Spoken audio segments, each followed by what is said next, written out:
The Ogun State Chamber of Commerce, Industry and Mines and Agriculture isn't holding back. OGUNCCIMA says the federal government's U-turn on the proposed 15% import duty for PMS and diesel is more than a policy pause. It's a step backwards in Nigeria's economic reform marathon. Its president, Niyi Oshiyemi, argues that tariff would have been a triple win, strengthening local refining, boosting investor confidence, and saving our ever-stressed foreign exchange.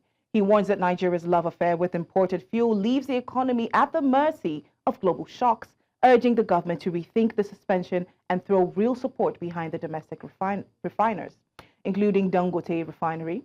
According to him, policy consistency isn't just a nice-to-have, it's the bedrock of industrial growth, job creation, and long-term energy security. Now, joining us from Abuja to unpack this is AbdulMajeed Amussah, founder and CEO of Dear Nigeria.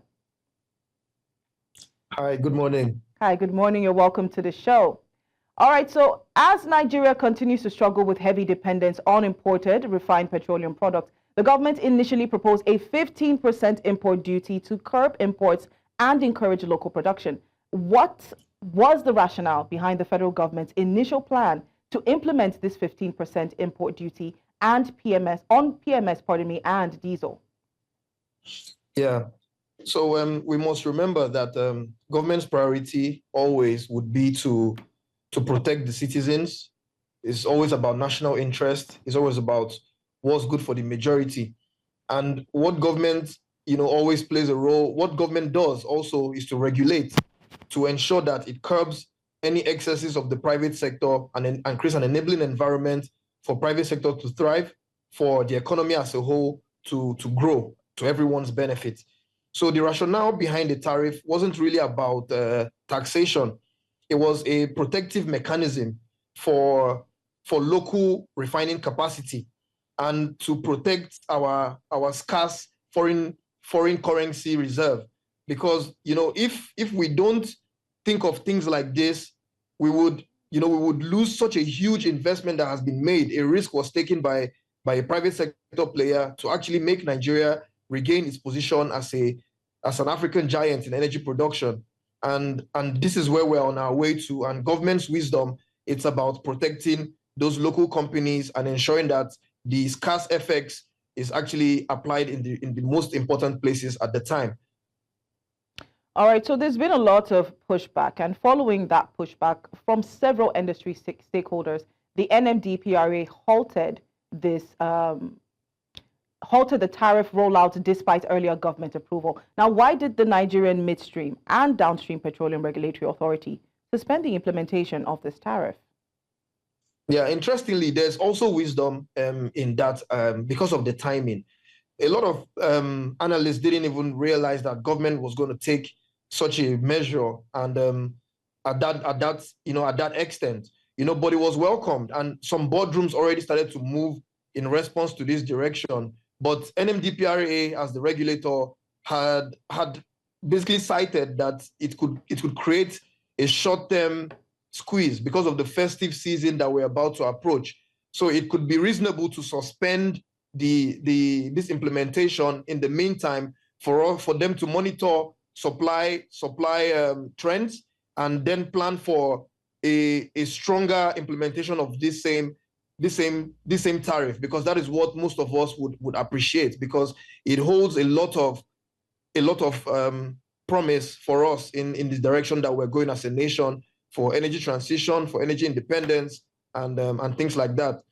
And it was a short to medium term measure. It's not supposed to be something that would just be there forever. It's a protective measure in the meantime to create a balance and then put us on a more positive trajectory as a nation in terms of our access to these very, very important resource. PMS is the lifeline of many businesses generally.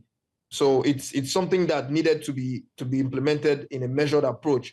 And I think that is why the NMDPRA has pushed back, just to avoid any price jump in the meantime, because operators would immediately try to take advantage of the season. So if Dangote and other refineries have seen that this is going to come back, this implementation of the tariff would happen, they should also start preparing their distribution networks and their supply chains to actually be able to withstand any shock that might come from, from hindering importers from bringing in products as we're already used to.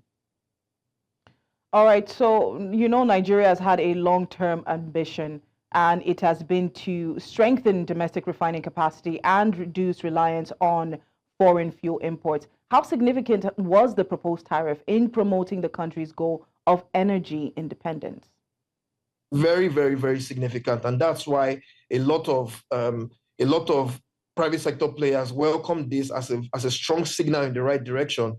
Because as a nation, you have to put your policy where your mouth is, and then also implement, with action as necessary.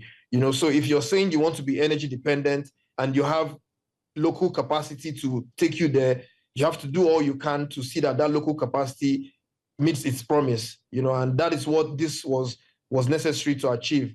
But it may not have been sufficient, on its own. So I think other layers of implementation must also, play a role, because like you said, we have a complex structure already in place, and we must plan for the long-term impacts of such policies as well. All right, so bringing the conversation to the statements of OGUNCCIMA, the Ogun State Chamber of Commerce, Industry and Mines and Agriculture, they've called the suspension a missed opportunity for national economic gains. What key economic benefits does the chamber believe Nigeria has lost by halting this tariff? Oh, I mean, just once you think about the savings on FX requirements, the importers of petroleum products, they require a huge amount of FX to complete their transactions. And if they don't need that much anymore, if that now flows into a different need as a nation, there is definitely, a lot of gains in there. There's also the local value chains that we've been talking about reinventing to serve us better, to bring, cost savings, affordability, bring innovation, and most importantly, the investor confidence that if I invest and I take a risk to put in so much capital into a private sector venture, that closes a huge gap and provides succor to the people, would I be protected by government to recoup my investment? Or would things change without me knowing, in the middle of my investment cycle, and is this, where does this leave me? So these are things that, OGUNCCIMA is worried about, because we need to continue to, put our mouths where our policy is.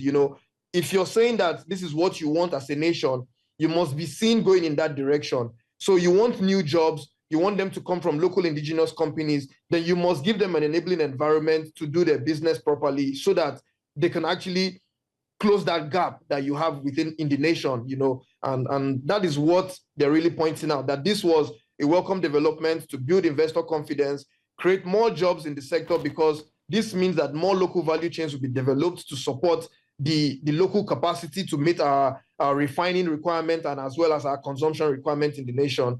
So these are things that, they're worried that has been hindered, but again, NMDPRA says it's a suspension and it's just to monitor the festive season, and it will be implemented, with wisdom, in the right time. All right, thank you very much. Unfortunately, that's all the time we have on this topic, the suspension of the 15% import duty on fuel. All right, thank you very much. That was AbdulMajeed Amussah, founder and CEO of Dear Nigeria.